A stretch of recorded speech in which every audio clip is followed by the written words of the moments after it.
తమిళనాడు దివంగత ముఖ్యమంత్రి జయలలిత ప్రజల గుండెల్లో చిరస్థాయిగా నిలిచిపోతారని అలనాటి అందాల తార అతిలోక సుందరి శ్రీదేవి అన్నారు.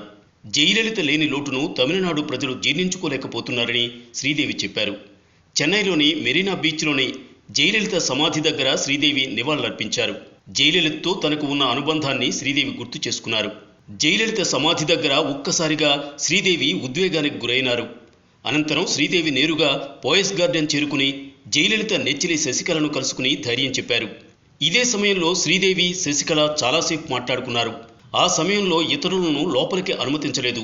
సినీ రంగం నుంచి ప్రముఖులెవరూ ఇప్పటి వరకు శశికళను కలవలేదు. సినీ రంగానికి చెందిన ప్రముఖుల్లో కేవలం ఒక్క శ్రీదేవి మాత్రం మొదటిసారి శశికళను కలుసుకున్నారు. ఇప్పటి వరకు ప్రముఖ నటీనటులు ఎవరూ శశికళను కలవలేదు. అందరూ జయలలిత సమాధి దగ్గర నివాళులర్పించి అటు నుంచి అటే వెళ్లిపోయారు. ఇప్పుడు శ్రీదేవి నేరుగా పోయస్ గార్డెన్ చేరుకుని శశికళను కలవడంతో అన్నాడీఎంకేలో అప్పుడే చర్చ మొదలైంది. Like and subscribe Eagle Media Works.